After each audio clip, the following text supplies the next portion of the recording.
शक जब किसी के दिल में जगह बना लेता है तो उसे अंदर ही अंदर खोखला कर देता है, चाहे रिश्ता सीता और गीता जैसा ही क्यों ना हो।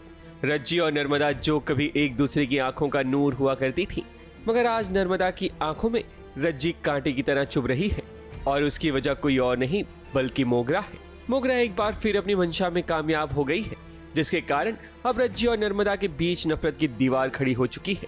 नर्मदा का दुख तो अपनी जगह बिल्कुल सही है, क्योंकि उसने अपने आने वाले बच्चे को खो दिया है। Honestly I was just discussing कि मुझे अभी नर्मदा बहुत इरिटेटिंग लग रही है, क्योंकि नहीं समझ पा रही है कि सच क्या है झूठ क्या है। That is fine. अगर फैमिली है, अगर जो आपको प्यार करते हैं, तो वो आपको इस सिचुएशन में भी साथ देंगे, क्योंकि राइट नाउ एक माँ है जिसने अपना बच्चा खोया है, उससे बड़ी चीज़ कुछ नहीं है। एंड आई थिंक रज्जी भी कहीं ना कहीं समझती है कि वो पेन कहाँ से आ रहा है, और वो ऑब्वियसली सारी चीज़ें स्टेज की गई है उसके अगेंस्ट। तो आई थिंक अब वो रज्जी और उसकी लड़ाई है। मैं तो बोल दिया कि भाई तो उस पर ब्लेम डाल दिया मैंने, जो सच मुझे लग रहा है। अब मैं क्या करूँ, अब मैं चिल करूँगी।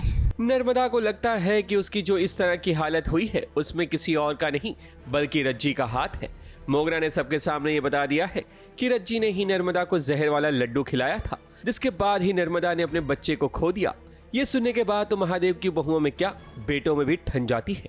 महादेव और विद्या भी शौक हो जाते हैं।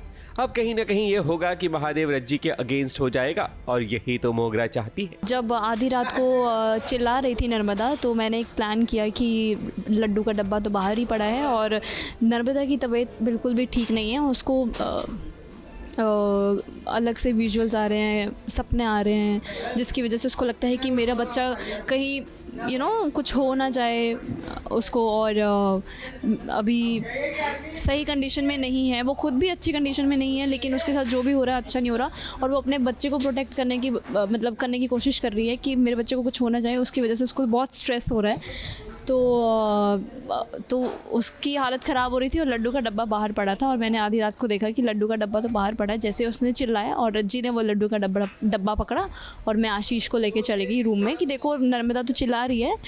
और फिर मैंने देखा कि देखो उसके हाथ में है लड्डू का डब्बा, और इसी ने लड्डू में कुछ मिला के उसको खिलाया है, तभी उसकी हालत ख़राब हुई है। देखो हर बार कामयाब होने की कोशिश करती हूँ, लेकिन इस बार शायद मैं हो गई हूँ। हमेशा की तरह मैं पीछे नहीं रही, और मैं अपनी मम्मी के साथ मिलकर शायद मेरे को लगता है कि मैं कामयाब हो जाऊँगी, और महादेव एक तरफ हो जाएंगे और सब एक तरफ हो जाएंगे। यही कोशिश शुरू से ही जारी है जब से मैं इस घर में आई हूँ, और अब तड़का बहुत बड़ा लग चुका है, मज़ा आ रहा है। दुख की बात यह है कि जैसे आपने देखा है नर्मदा के साथ बहुत बुरा हुआ है, उनका बच्चा गिर चुका है, जो इस घर का पहला वंश है वो नहीं रहा है। तो मोगरा ने बस कैसे भी करके अपना ये घटिया सा प्लान जो भी था, मतलब मेरे लिए तो दुख की बात है, और कहीं ना कहीं सुखी की बात ये है कि बच्चा अगर आ गया तो सब उसका हो जाएगा, लेकिन अगर नहीं रहा तो सब मेरा ही होगा। और आखिर में वही चाहती है मोगरा कि सब कुछ मेरा हो। लेकिन नर्मदा के साथ बहुत बुरा हुआ, उसको हमने जहर मिलाए, मतलब लड्डू में जहर मिलाया और खिला दिए, जिसकी वजह से मेरी माँ को लगता है कि उसमें कुछ मशरूम से बना होगा, आई डोंट नो, तो उसने वो खा लिया और बच्चा गिर सकता है। रज्जी लाख समझाने की कोशिश कर रही है नर्मदा को, मगर अभी उसका स्टेट ऑफ माइंड कुछ और है। रज्जी अब फिर एक बार अपने अंदर के जासूस को जगाना पड़ेगा, तभी तो मोगरा और उसकी माँ की सच्चाई तक आप पहुंच पाओगी। मुंबई से शिवानी सिंह के साथ एबीपी न्यूज रिपोर्ट।